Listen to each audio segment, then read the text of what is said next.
ئاستی یەکلایکردنەوەی سووریا بەڕێز علی شەمدین ئەندامی کۆمیتەی هەرێمی ئەنجومەنی نیشتیمانی کورد لە سووریا جەنابیان لە ستۆدیۆکانمان لە سلێمانی لەگەڵمانان. کاک علی ئەم کاتت باش. سپاس. کاک علی ئەگەر یعنی بمان خەیتە ئەجوا یان ڕەوشی مەیدانی ناوخۆی سووریا بە تایبەتی لەسەر ئاستی جیابوونەوەی هەم ئەندامانی حیزبەکەی یان ئەندامانی ڕژێمەکەی ئەسەد هەم جیابوونەوەی کۆمەڵێکی زۆر لە سەربازانی سوپای سووریا. والله وضع سووریا مەیدانی زۆر خراپە و هەر کەس پێ دەزانێ چه بوارێ کوشتن و توندوتیژی و بوارێ اقتصادی هەروەها وردە بوارێ سەربازی لەشکرێ سووریا بخۆشێکی دەست پێ بووە ینی خەڵک ژێ جیاد دبێ و انشقاق دبێ و دەردچێ بەڵام تشتێ و هەر ینی دەست پێ بوویەژێکی دەستگەهێن دەوڵەتی ئێمەدەنیژێکی وەکو جەنابێەوە ئاماژە کرد بەڵام مشکلە سەرەکی ئەوەیە شوونێک نییە ئەف خەڵکی جیا ببن خۆلێ بهێمە ئارامی بەشێرن و لێ بژین ینی وەکو تەجریبە لیبیا نینە ینی کەسێ دەردچێ تێکوشتن یان دەردکەوێ دەروی وڵات لەبەر ترس خەڵک جێشێ سووریان دەستگەهێ دەوڵەتی سووریا زۆر گیان نابن ئەو ژیش بەر مەترسیا کوشتنەیە بەڵام دەست پێ بووە دیارە ینی هەند زانیاریە زۆر هەنە گوگەلک خەڵک وردە لەشکر جیاد بن و دەستهلاتێکی ینی ئەگەر ئەف وەدا درێژ بکێ گەلێکیش دەستگەهێن دەوڵەتیژیش دەستهلاتی بخۆشێکی هەنە ئێگۆ جیا ببن. کاک علی ئۆپۆزیسیۆن لە ڕەهەندە سیاسیەکەیەوە کار لەسەر بارودۆخیان یەکلایکردنەوەی بارودۆخی سووریاکە یان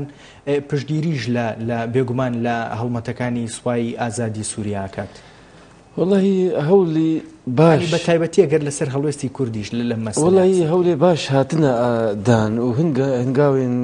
گەلێکی گرنگ دووارێ یەکخستنە ئۆپۆزیسیۆنا سووری بوونە ئەف دەهمانگن هەر خەریکن ببێ خۆشبەختانە ئۆپۆزیسیۆنا کوردی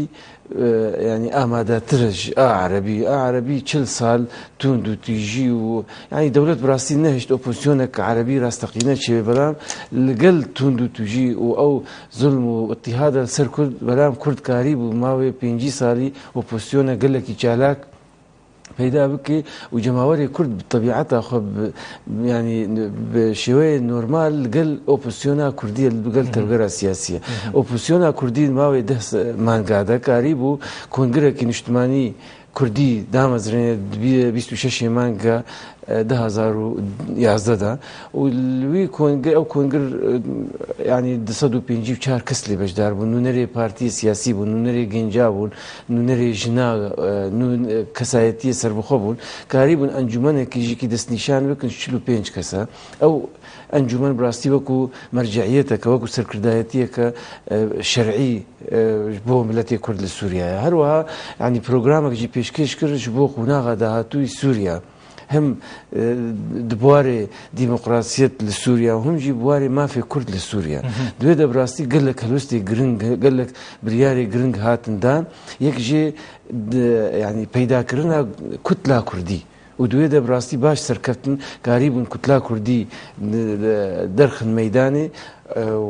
وەفدەکیژی شاند قاهیرە لە یەکەم ڕۆژی داوا کۆمکارە عەرەبی و خستن کۆنگرێکی ئۆپۆزیسیۆنێ لە قاهیرە دامەزرێن کورد کاری بوو بەیەک دەنگی بەیەک ڕێزی شاندێکی دەستنیشان بکێ سەرۆکاتیە ڕێز کاک حەمید دەرویش و چوو قاهیرە لەوێ دێ هەم ئەمیندارێ کۆمکارە عەرەبی نەبیل عەرەبی دیتن و هەمژی کاک حەمید بمبورە ئەی کاک عەلی بمبورە ینی ئەم یەک ڕێزیەی کورد کە جەنابەت باسیەکەی نەتوانراوە لەسەر ئاستە عەرەبیەکە ژیان ئۆپۆزیسیۆنی عەرەبی سووریاش کاری لەسەر بکە یان نا بە تایبەتی من مەبەستم دوای بەیاننامەکەی نێوان ئەنجومەنی نیشتیمانی و هەیئەی تەنسیقیە کە کاری کە با بڵێن جۆرێک لە کاردانەوەی لێکەوتەوانێ وەڵی برایەمە ئەو هنگاوە ئاوێتن ئەو گاواگۆ ئاوێتن نابینە هەیئەت تەنسیق و ئەنجومەنی نیشتیمانی سووری ئێمە گەلێک جێ رازی نەبوون کورداگای لێ نەبوو ئاگامە لێ هەبوو بەلام لێ رازی نەبوون ینی نونەرێ ئەو شاندا کوردی تێت بەشدار بوو بەڵام لە کاتی ئەمزەکردن دەرچوو ئەمزە نەکرد بۆ بەردو تشتێک ژێ ئەو خاڵی دەربارێک مافی کورد زۆر لاواز بوو زۆر لاواز بوو یەک ژێ ینی ئەو سەقفێ دکتۆر بەشار ئەسەد سەرۆکی سووریا کاتێ 2004 بریارێک ئەو لێدوانێکدا ئەو مبادرە و ئەمزەکردن لەوەی سەقفی دەرباس نەبوو زیاتر لەوێت بێژن تاکید دکن سووریا وڵاتانی عربیە بەشەکەش وڵاتانی عربی آخر ینی ئێمە لەوێ ڕازی نەبوون نونەرێ شاندا کوردی خۆڤکشاند ژوێ ئەمزەکردنێ دووەم ینی نابێ هەردوو کوتلێ سەرەکی زانن کورد بهێزن زانن کورد خۆدی ڕێخستنە و خۆدی جەماوەرن و خۆدی ڕۆلەکن تەفگەرە سووریدا شۆرەشا سووریدا نابێ بێ رازیبوونا کورد ئەمزەژی ئەزن هەبێ ئەو بەروێ ئەم رازی نەبوون و ینی خۆشبەختانە ئەو ئەمزە نەچوو سەریش بەر ناکۆکیت ناو ئەنجومەنی نیشتمانی سووری دەژی چێ بوو لەبەر ئەوە ئێمە بخوا لە پێش ئەو ئەتیفاق چێ بوو هەیئا تەنسیقی کوتلا کوردی خۆست بوو شاندا کوردی خۆست بوو دقۆلی ئەمزە بکن کورد قبول نەکرد گۆ ئێمە نابن تەرەفەک لە دیژی تەرەفەک بەڵام بەداخەوە ئێوە بوون تەرەف لە دیژی ئێمە وەڵتشکی باش نەبوو کاک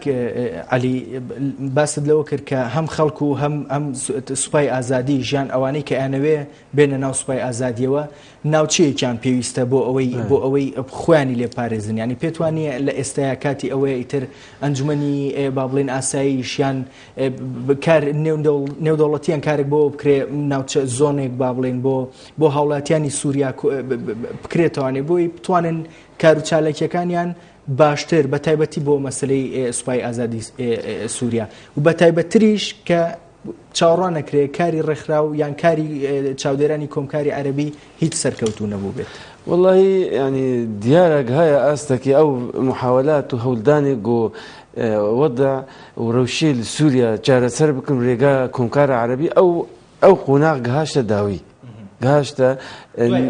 دوای ئەمە پێم وایە